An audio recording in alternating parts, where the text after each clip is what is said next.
Bismillah ar-Rahman ar-Rahim. Friends of the Dar, ladies and gentlemen, good evening. Welcome to the first lecture of the new 26th cultural season of Dar al-Athar al-Islamiyyah. We have lost many people, both in Kuwait and internationally, in the difficult period from late 2019 onward. Almost everyone in our audience has lost someone. The past year and a half were traumatic times on all levels. Among the people we lost included Kuwait's Emir, His Highness Sheikh Sabah al-Ahmed al-Jabr Sabah. Sheikh Sabah's 91-year-old life was a lifetime of service to not only Kuwait, but also to the region and to the world. More losses were compounded for Dar's General Director, Sheikh Hassa Salam Sabah. She lost her husband, Sheikh Nasser. Sheikh Nasser was co-founder and joint owner of the Sabah collection. This collection, as you know, had grown into one of the most prominent collections in the world and has been a major factor in increasing Kuwait's reputation and respect. Sheikh Nasser's love of the individual pieces and his enthusiasm and expertise in collecting new editions was also the guiding spirit of the collection. Allah yarhamhum jami'an. Tonight, we are renewing the commitment of Dar al-Athar al-Islamiyyah to our yearly cultural series, and we are initiating it as we have done in the past with Tareq Ziad Rajab lecture. In past years, since we began in 1994 with a speaker from the Tareq Rajab Museum, we have enjoyed presentations from that collection, starting from the late museum curator and Hungarian ambassador, Professor Geza Paravari, as well as from the collection's founder, Tareq Ziad Rajab, and his wife, Jihan. And in the past few years, and tonight, their son, Dr. Ziad Rajab. Dr. Ziad is also the director of the New English School, which were founded by his father as well. He has spoken on topics that reflect the vast variety of geographical, historical, and stylistic periods that relate to the wide range of items in the collection. That, as well as several biographies connected with the collection. The Sabah collection has an affinity with that museum. The collections are both developed from the hands-on efforts of their founders. Both collections were endangered during the horrific events of 1990 and 1991. Most importantly, they survived and they flourished even more than before. Tonight, we have renewed this tradition. We are delighted to welcome Dr. Ziad, a board member of the Tareq Rajab Museum. He will be delivering a lecture entitled Medicinal and Amuletic Artifacts in the Tareq Rajab Museum. In previous seasons, I have always reminded you to turn off your mobile phones in more ways than one. This season, I am obliged to add that we need to maintain proper social distancing and that we have to wear masks at all times. Our world is changing, and not necessarily for the best. Nevertheless, on a happier note, let us welcome Dr. Ziad Rajab. Good evening, ladies and gentlemen. Sheikh Hissa, thank you very much for all coming here this evening. It's so nice. We've been saying to each other, all of us, it's so nice to be here this evening after this very long absence. And to be honest, I didn't know whether we'd actually be back this year, so it was a very pleasant surprise when I got the email from Sheikh Hissa inviting me, as usual, to be here to open the season, which is always a great honor, and which I enjoy very much, as it gives me an opportunity to actually familiarize myself with various aspects of our museum, and sometimes on topics that I really don't know very much about. And I have to be honest and say that this topic was quite new for me. And it all started in 2019, late 2019, when I started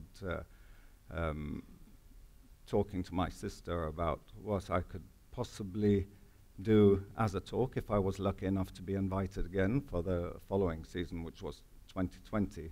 And I thought we've got some artifacts in the museum which are related to the medical field, some books and maybe some objects.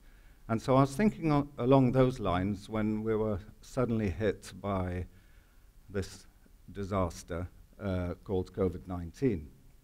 And then I thought, yeah, okay, let me talk about plagues and pandemics and epidemics in history. And because we've got quite a few, as I'm sure most museums do, artifacts that have properties which are considered amuletic. And so that was how I chose the topic for this year. And so, well, this current pandemic is the first major and global pandemic to strike since the Spanish flu pandemic of 1918. There have been smaller outbreaks, which are called epidemics. So the difference is an epidemic is something that strikes a specific geographical area, whereas a pandemic is either worldwide or across a very large geographical area. So, yeah, this is the first major pandemic since 1918. But in history, of course, there have been many and continuous pandemics throughout, some of them which have been very well documented. I forgot I have this here, and I always have problems using this, don't I? So we'll see how I do. So one of the best and earliest documented pandemics was the pandemic of Justinian in 541 AD, which has actually been linked by some scholars to the decline of the Roman Empire. And so this plague is considered the first plague pandemic, and continued well and continued to recur well into the 8th century, with research showing that the plague spread much wider than has previously been thought. So it spread across the whole Byzantine Empire at the time, and even into parts of Africa, lower than Egypt. And so it was a very wide spread one. And some sources state that up to 10% of the world's population was eradicated during that pandemic, with very high percentages in Europe and the Middle East. And another calamitous event for Asia and for Europe was the Black Death of the 14th century, a similar plague to the plague of Justinian. Now, this plague originated in China and Central Asia and swept westwards, reaching the Middle East and Europe in 1347 AD.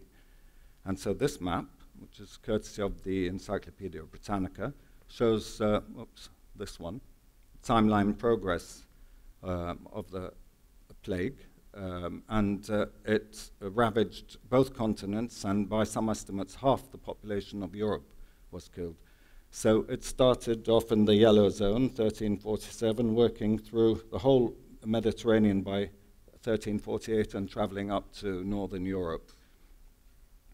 And the Middle East, of course, was equally badly stricken. And in Europe, the event caused immense social, cultural, and economic change due to the decimation of the population. As you can see, there are many paintings in Europe about the devastation and the horror of that pandemic. And during that plague, labor became extremely difficult to find in Europe, as so many people had died, and it subsequently led to the end of serfdom in Europe. And serfdom, basically, a form of indentured servitude, which is similar to slavery, although slightly different. With serfdom, the person's not actually owned by the lord. So in Europe, a limited number of nobles and gentry owned all the land, and those who worked on the land were the serfs. So the middle class was extremely small. But since labor was so hard to find after the plague, it became a job seekers' market, and it brought better wages. The middle class started developing, leading up to the Renaissance, and the improvement of workers' rights and human rights in general. And there were several more pandemics across the centuries until the great Spanish flu epidemic of 1918, in which up to 100 million people died. And the pandemic, this one was so devastating that some ethnic communities were wiped out completely. They just disappeared. The Middle East was ravaged as frequently as Europe with plague, and all through the Islamic period, there's been consistent documentation of these blights. And probably the first and best documented major plague to ravage the Middle East was the plague of Amwas in the 7th century. And some think that this plague was likely a subsequent wave of the plague of Justinian. And the plague was named after a town called Amwas in Palestine, an ancient town which had a Roman settlement, and which was the garrison headquarters of the Muslim army at this time. The plague has been very well documented in Islamic annals, which describe the measures taken by the Caliph, Umar ibn al-Khattab, to contain the plague. Several famous companions of the Prophet were victims of the plague, such as Mu'adh bin Jabal, and it is said to have killed upwards of 25,000 people. This Muslim army was in 638 AD in the process of conquering Syria and the surrounding areas. That's actually the burial of a plague victim. And all the high command of that army at the time were killed off, including their relatives, and this led to the appointment of Muawiyah ibn Sufyan to the commandership of the armies, and some believe this hastened the establishment of the Umayyad Empire. The plague then spread throughout Palestine and Syria onto Egypt and Iraq, and this plague was actually only the first of several plagues to sweep through the Islamic world, with several hitting Basra very badly, such as the violent plague of 688 AD and others. Most often, the plagues in the Middle East went on to ravage Europe, such as the Black Death. Throughout history, of course, people have always sought to protect themselves from health afflictions, including from epidemics and plagues. But medical science has, until very recently, always been really limited and, of course, prohibitively expensive. So it was only the very lucky few who could actually afford a certain kind of reasonable medical care. And so, apart from traditional medical practices and cures, which were herbal, most people around the world have resorted to superstition and religion to help fight off and keep away illness and death.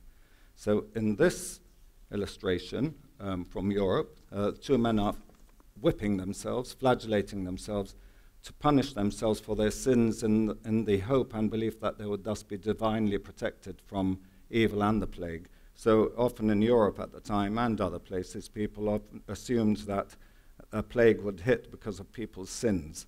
And if you died, it was because you were a sinner. So people would punish themselves to absolve themselves of their sins. Of course, approaches based on superstition were and are common all around the world to this day, and some of them were very strange, to say the least. So one popular method in England in the 15th century was the Vicary Method, named after its inventor, Thomas Vicary, who was a court physician at the time. Now, he proposed that one should take a healthy chicken, pluck its hindquarters, and clean it, and the chicken would be alive, of course, and then this chicken would be strapped to the affected areas on the person's body. And if it was the plague, it was usually the armpits and where the glands were. So people, they'd walk around with chickens attached to themselves. And if the chicken started to get sick, then they'd take it off and wash it and then strap it back on. And this continued until either the chicken died or the patient died, and the belief being that the chicken would absorb the person's illness. So this method of preventing affliction by the plague was common even in mainland Europe.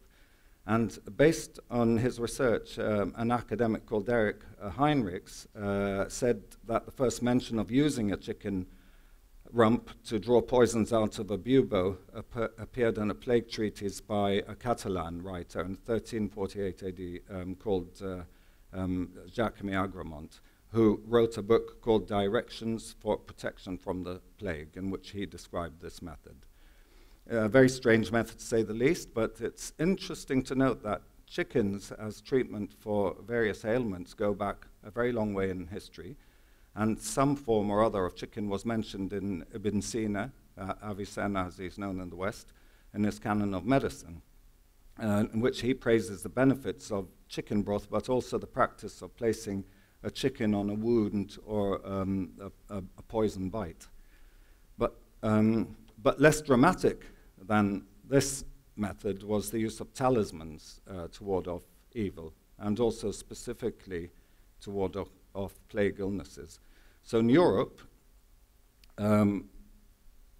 they would use woodcut paintings, such as this painted amulet. This is a plague cross, and also this pendant, which is also a plague cross, and this is specifically to ward off being afflicted with the plague.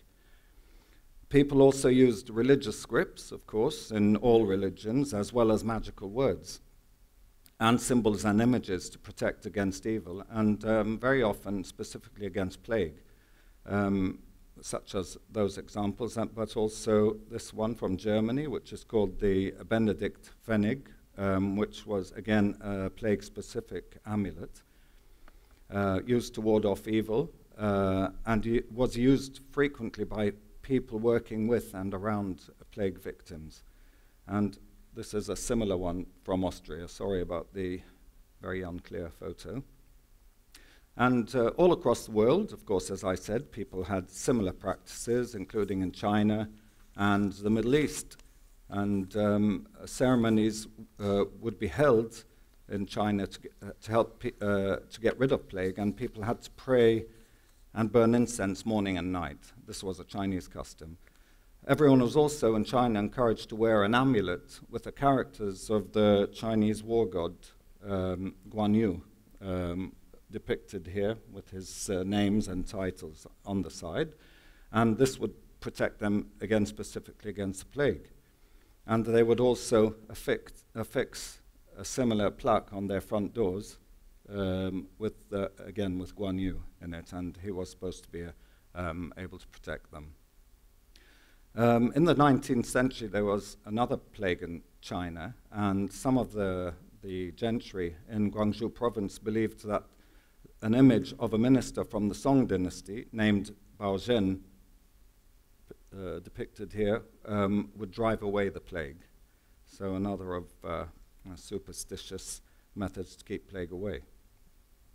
In the Islamic world, there were various talismans used to ward off evil and illnesses. So people would wear protective clothing or jewelry with amuletic properties. They carried amuletic scrolls with religious writings or sometimes other writings on them. They used healing water, such as holy water from Mecca, Mai Zemzem, which was used as a therapeutic potion. And they also used certain magic vessels called magic bowls, which transformed the liquid content into a curative or talismanic liquid that would protect one from against illness or plague. And this is a magic bowl. So the history of magic bowls in the Middle East stretches way back in time, especially in Mesopotamia. And in the early centuries AD, magic bowls were believed to contain properties that would protect the user from evil, including disease. So the bowls would be inscribed with symbols or script, and at that time they were using Babylonian Aramaic script, and this was used by the local early Christian, Jewish, Mandean, and Zoroastrian populations. And so this bowl would be buried inside people's houses upside down, and it was believed that demons would be trapped inside the bowl. During the Islamic period, magic bowls existed too, and they were special objects, and they're very popular from around the 11th century onwards. And so here we have a nice example from the British Museum, a magic bowl from Lucknow in India, dated to the 18th century, and which contains several Quranic verses. By this time, these bowls were used by medics to treat various diseases and afflictions such as snake bites, poisoning, and colic, and were always etched and engraved with texts and symbols, and the superstitious belief was that the power of the talismanic and Quranic inscriptions would transfer to the patient who drank out of the bowl. So this would also help in times of disease and plague. The Science Museum in London also has one, 13th century bowl from Syria or Egypt, and it has a long inscription on it, but part of it says that, quote, "This blessed cup neutralizes all poisons. In it have been gathered proven benefits. It is useful for the bite of the serpent," and it goes on, listing all the various diseases it could cure. And it ends by saying the afflicted person or his agent drinks from it, and then they will be cured with the help of God. And the inscriptions on the bowls were sometimes representations of the cosmos, and combined bowls would represent the whole universe. And sometimes these bowls were also used for divination by asking for visions and dreams. Very often these bowls had magic squares in them, and magic squares have been referred to as long as the 3rd millennium BC in China, and were later mentioned in books dealing with divination and astrology. Magic squares all across the Middle East and Arabia are purported to date to pre-Islamic times, although the study of the squares became much more serious and common in the early Islamic period.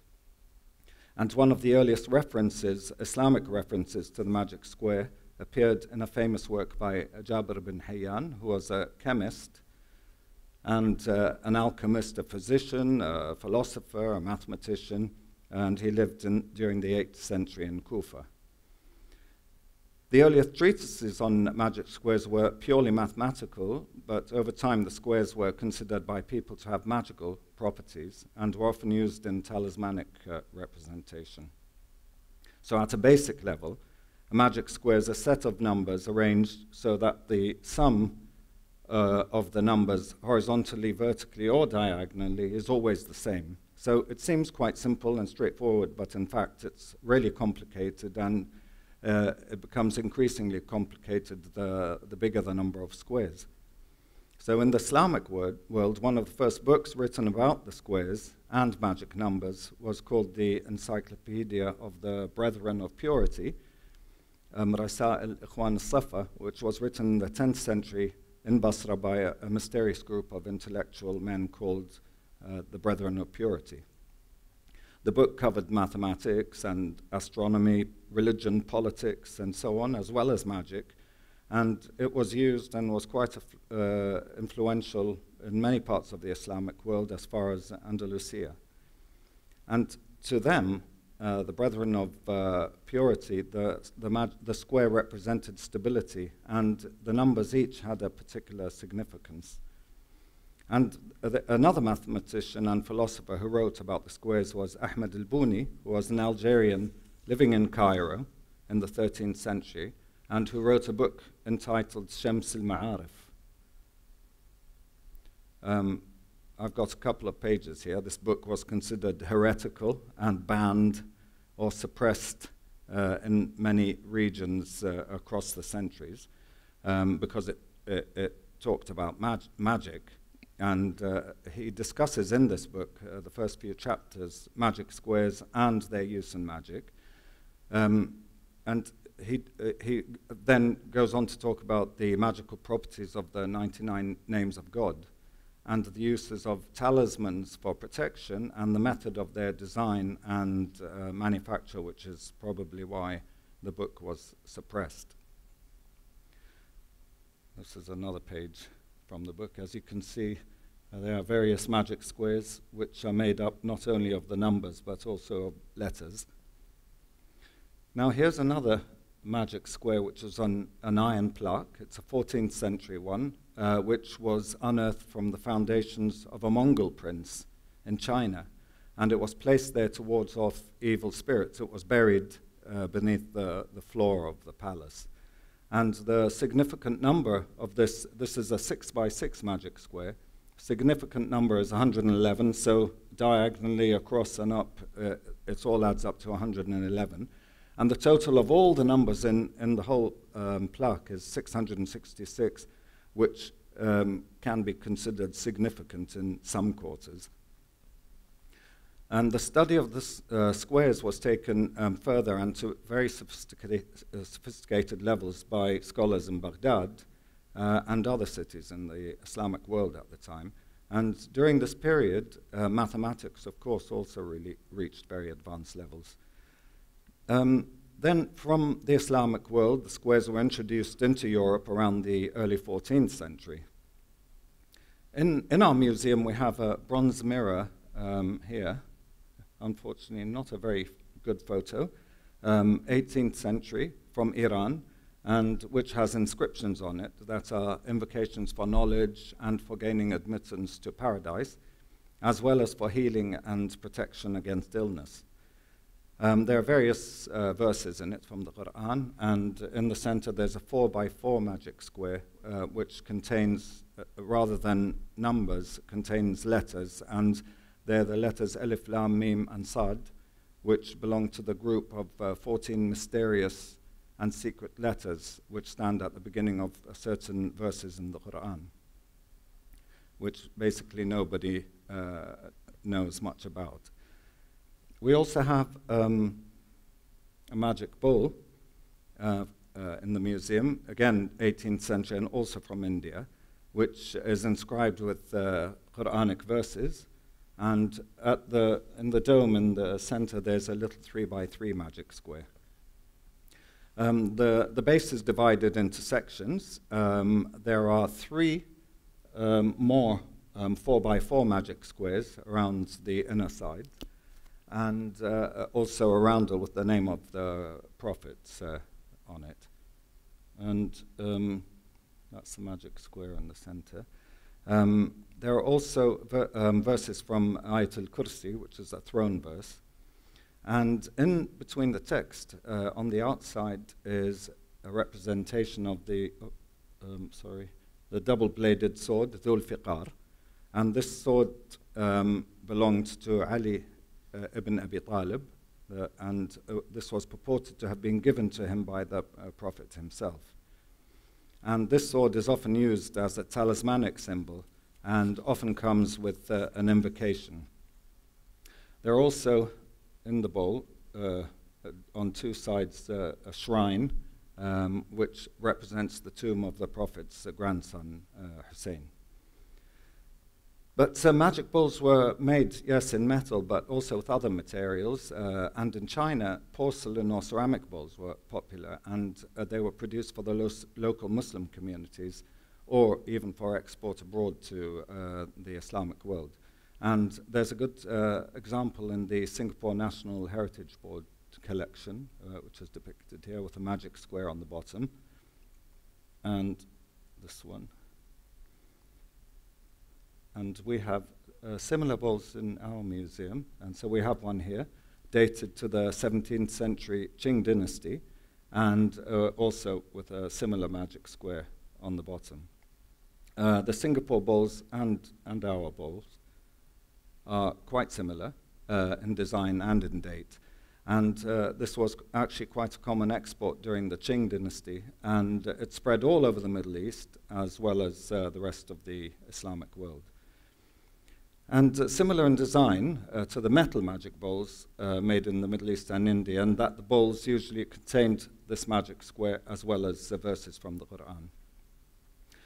The craftspeople making these Chinese objects often didn't read or write or even speak Arabic, and they just copied script that were shown to them. And they often made common errors, such as in this talismanic plate, where, yes, you can make out a word or two, but most of it is quite garbled. And another talismanic object popular in the Islamic world was the talismanic shirt. So these shirts were worn to protect a person primarily going into battle. It was thought to keep that person from being injured or killed. But it was also used to protect from disease and from plague. So during times of plague and epidemics, if a person had a talismanic shirt, they would wear it in the belief that they would not come to harm. The shirts are decorated with verses from the Quran, and in some cases the whole Quran would be written on the shirt, and could also contain symbols, astrological signs, and magic squares. Now, the history of these shirts is quite sketchy, but they are ancient, and it is mentioned in the Quran in Surah Yusuf, the verse of the Prophet Joseph, that Yusuf placed the shirt over his father's face to cure blindness. And so they probably do have an ancient role in the Middle East, probably as other parts of the world too. Various museums around the world have some beautiful talismanic shirts, including some beautiful ones in Ottoman shirts in Turkey, where they're called healing shirts. Also, Delhi Sultanate ones. There's a very good example, I know. I've seen a picture of it in the al-Athar collection. And also in the V&A, they have a very nice one, which is this one here. It doesn't look very clear. It looks clear on my computer. It's funny. And also one in the Metropolitan Museum in New York. And we have 3 in the museum, and 2 of them are almost identical to these ones. So this is one of our shirts, dated also to the 15th or 16th century, which was the Delhi Sultanate period. The shirts contain the entire Quran, along with some decoration around the borders, which contain the 99 names of God, and all done in the Bihari script, which was the typical style of Arabic script used in India during the Sultanate, Delhi Sultanate. And so here's some details. And as you can see around the borders, those are among the 99 names of God. And on the back of the shirt, there's Surah Yusuf from the Quran, referring to the Prophet Joseph. And these are quite rare shirts. Now we have another shirt, talismanic shirt in the museum, which is quite different and with a less common design. This one, the closest I've seen actually to this is an Ottoman shirt supposedly from Syria, dated to the 12th century, and which is held in the Sharjah Museum of Islamic Art. And the Sharjah shirt is covered in magic squares, along with script in roundels around the edge of the shirt. And this shirt, of course, has all the magic numbers inside as well.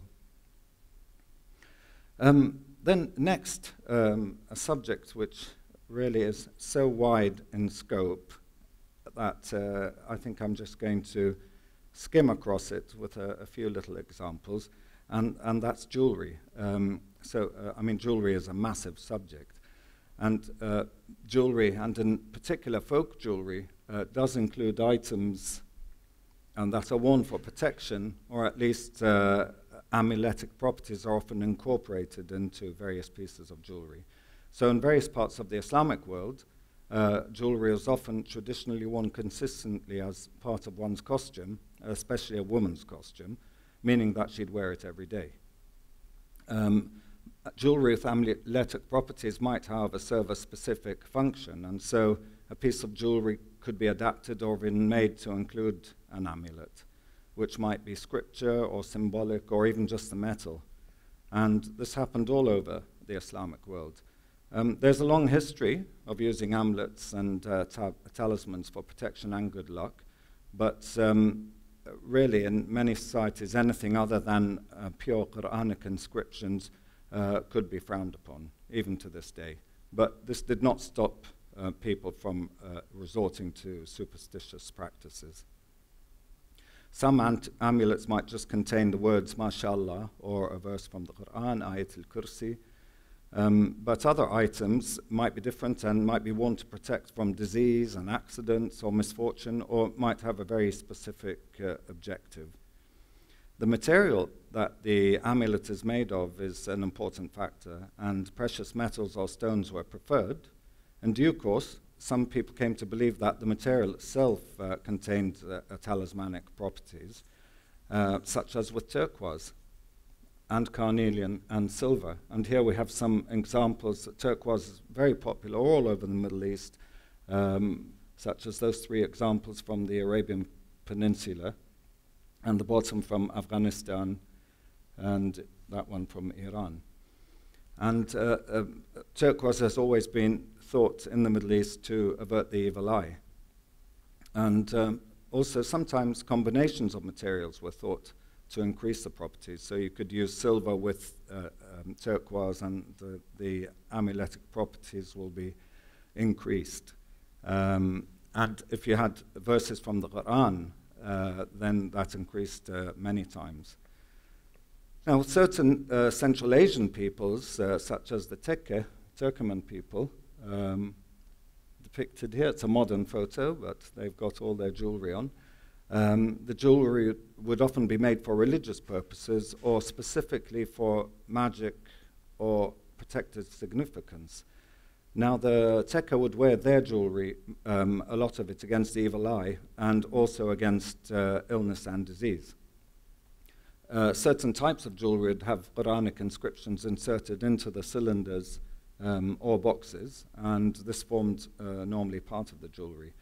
And one of the most beautiful is what they call the Tumar, which I've shown two examples here from the museum, which is a triangle with a cylinder on the base in which they'd insert either a talisman or a scripture from the Quran. Some of them, of course, would have amulets inserted into the boxes rather than script. And all this type of jewelry, of which there are various forms, had protective or amuletic properties and protect the wearer against disease. So it had two functions: one, to look pretty, three actually. One, it was the bride's wealth, and another was that it would protect the person. During times of disease, special scripts or amulets would be inserted to perform the protective function.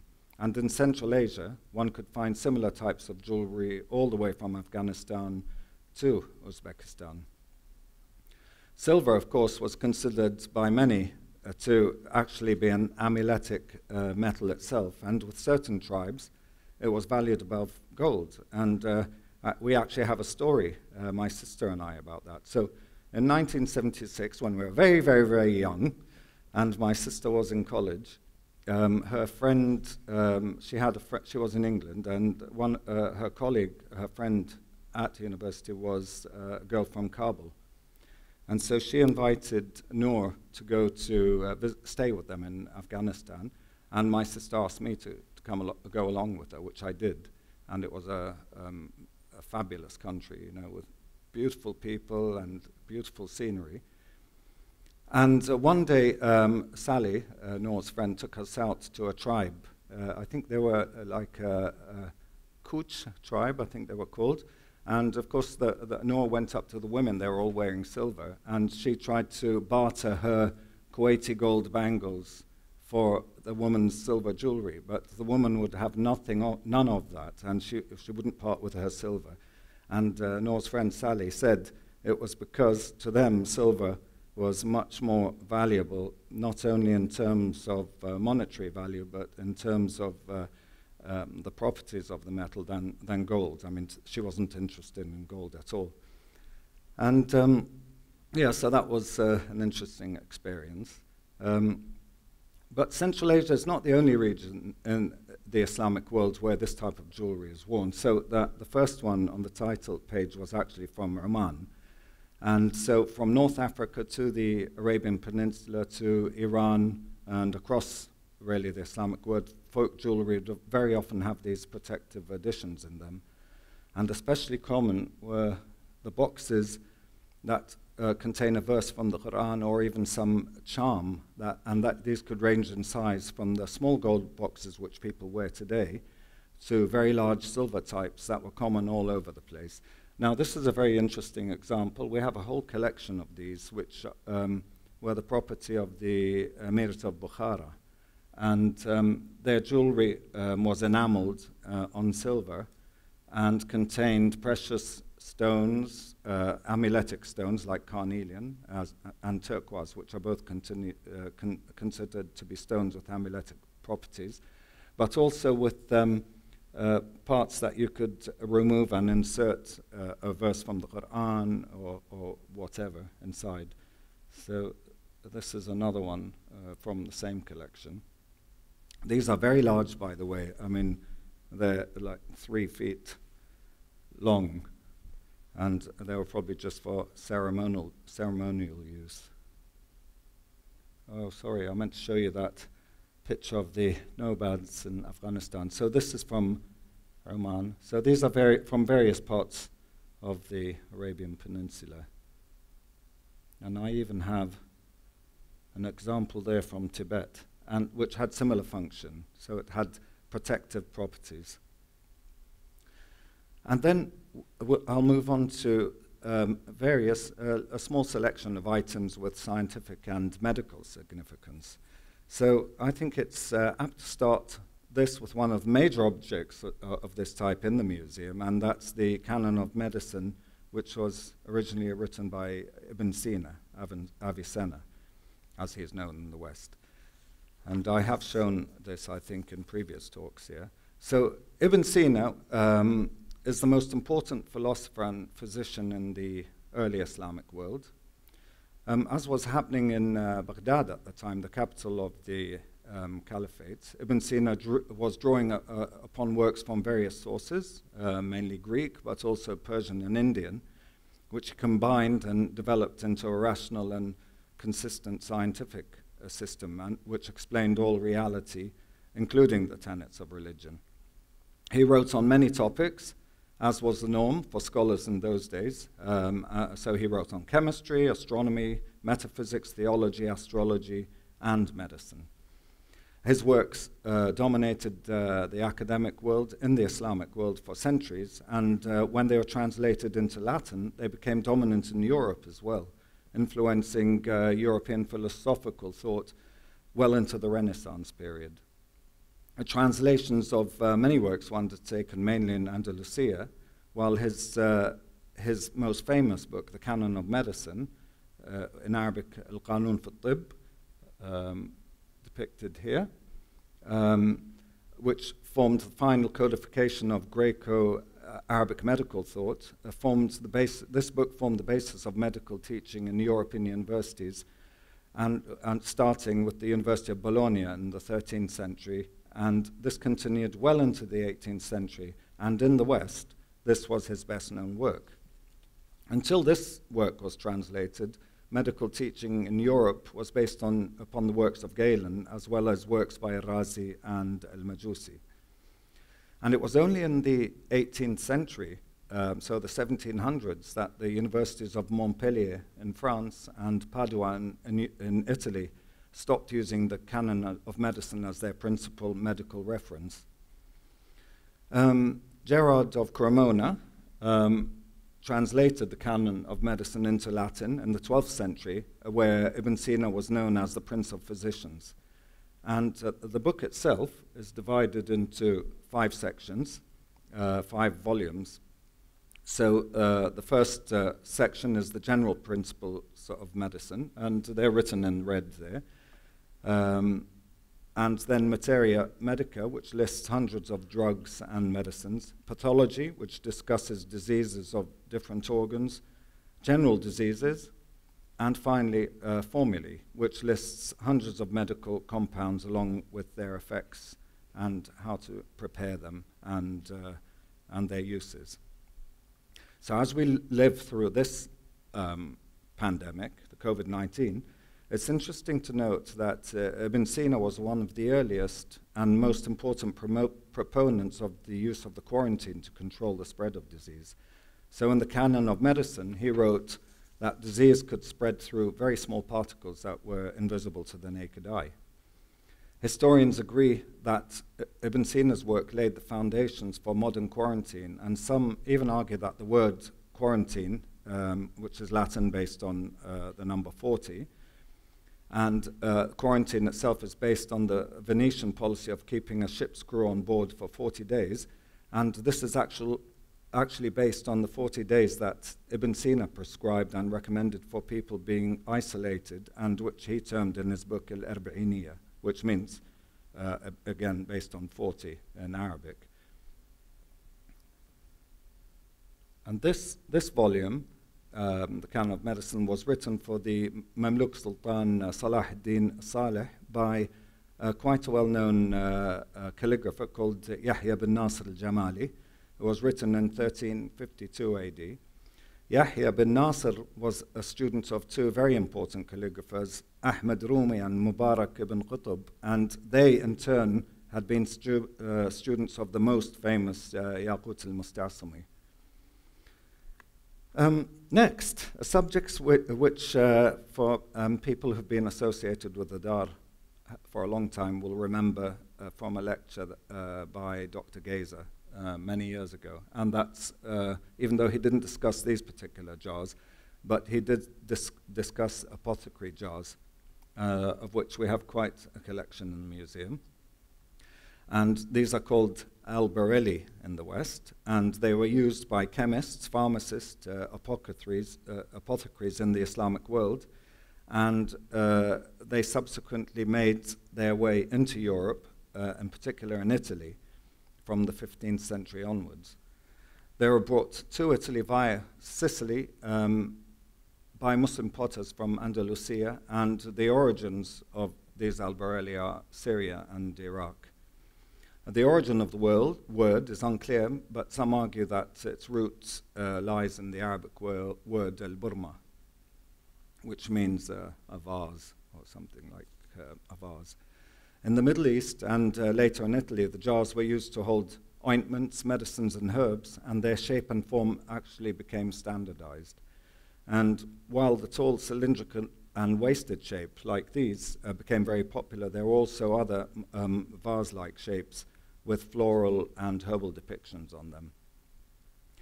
The pharmaceutical field in the Islamic world became particularly important starting from the Umayyad period onwards, but especially during the Abbasid period, when the great patronage by the courts led to the establishment of colleges, schools, and libraries, as well as government authorities to regulate various industries, such as the pharmaceutical industry. And it was during this early period that scholars started again translating Greek, Indian, and Persian texts, and then subsequently developing a careful methodology for the study and research of various disciplines, including medicine. The pharmaceutical discipline and profession became very prestigious, and there were private pharmacies in Baghdad, which then expanded to other cities. The education, also pharmaceutical education, became disciplined and regulated and examined, and the government implemented a system of inspection of all pharmacies in which they would go and check on weights and measures and so on. And during this early period, some scientists started recommending using specific materials for certain drugs. And at this time, also compendiums were, so encyclopedias were also prepared that covered all medicines used at the time. And one of the earliest was in the mid-9th century in the court of the Caliph al-Mutawakkil, where a scientist wrote a book which included pharmaceutical techniques, recipes, dosage, and dispensing.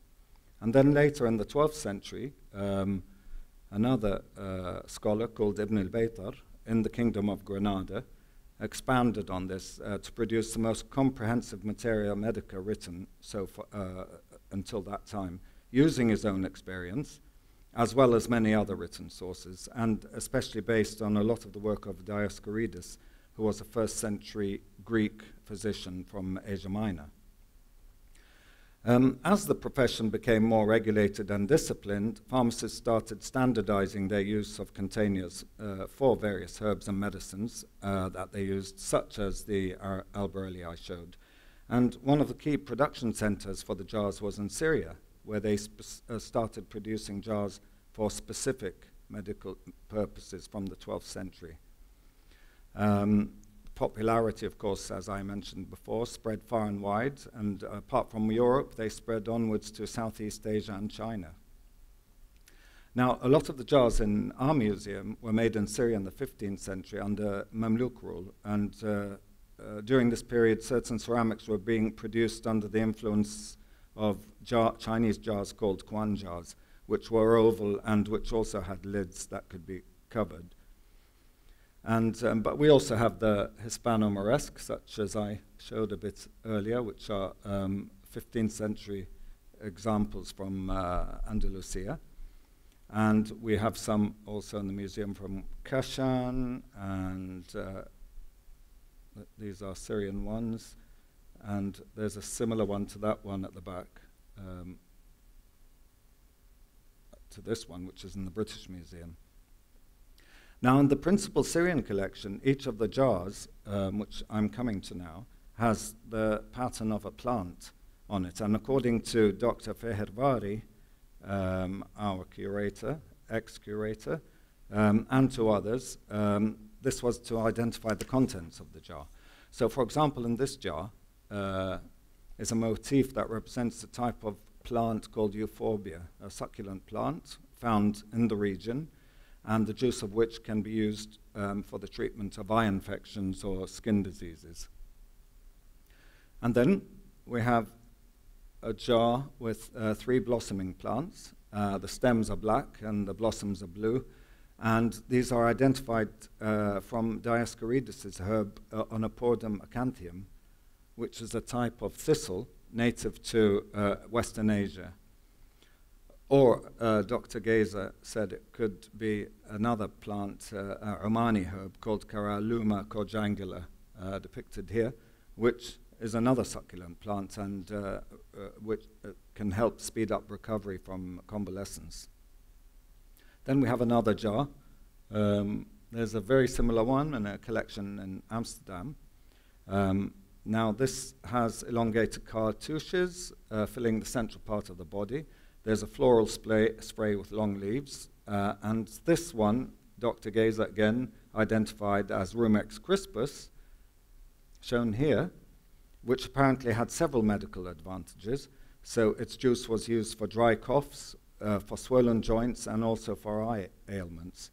The plant is native to Europe and to the Middle East, Western Asia, and I've seen in the Kuwaiti desert this kind of plant, very similar to that one, and it is a rumex. This jar has blue dots and sunflower motifs, and has been identified as Chrysanthemum coronarium, which is commonly known as chop suey greens.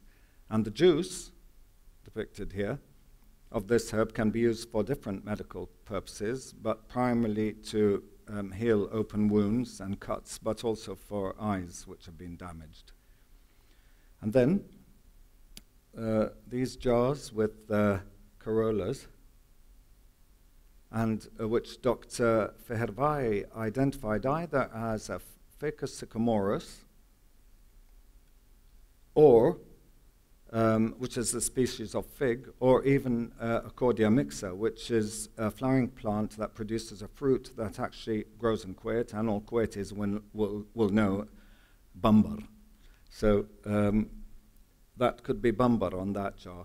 And these plants have many, many medical properties, and if you just Google bambar, you'll see there's all kinds of uses and cures.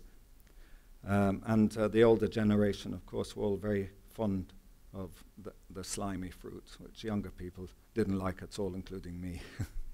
But my father loved it. And another jar, a small jar here, much smaller, slightly later, because this is from the 17th century, also from Syria, also has the Ficus sycamorus depicted on the top. And this has two portraits of a woman.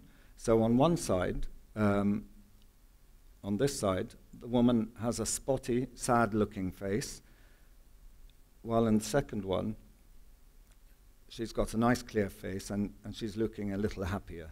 And so this, according to Dr. Geza and others, was because she was cured using the herb that was contained in the jar, which was supposedly the Ficus sycamorus. Then, going on to glass objects. So we have, and this is going to be very brief because we've got lots of glass in the museum from very many different periods, and some of the functions of the objects are unknown to anybody. Some of them are very interesting and dating to the 10th century, and we have some in our museum which are labeled, we have labeled as bloodletting vessels. There has been a lot of scholarly work on that particular object, which were invented in this region and which have been described alternatively as cupping jars, as medicine dispensing jars, as alembic vessels, or alternatively as bloodletting vessels. Now, a lembic vessel is a vessel, one of three parts, such as shown here, that fits into a distillation system that was developed in 800 AD, again by Jabir ibn Hayyan. And the name alembic is derived from the Arabic alembiq, which in turn might have come from the Greek ambix. The Metropolitan Museum has some good examples of the alembic vessels. They have a collection from Nishapur. And there's actually been a lot of research done in the Met to establish the function of these vessels, and it has apparently been difficult, if not impossible, to maybe because they haven't found sources yet to explain what they were for. Some of them have slightly different shapes and structures, and so they could have been used for any of the three processes mentioned. And so this one in the Corning Museum of Glass in the US also seems likely to have been an actual alembic vessel which fitted into a distillation system. They were made all over the Islamic world, but mainly between the 7th and 12th centuries, and we have one in the museum which has been labeled as a bloodletting vessel, but again, who knows, this is from Syria again. And we've also got this interesting object which might also have come from the distillation process. So it would be nice to talk about glass, but perhaps that could be something for next year. And on that note, ladies and gentlemen, thank you. And I hope you enjoyed the talk.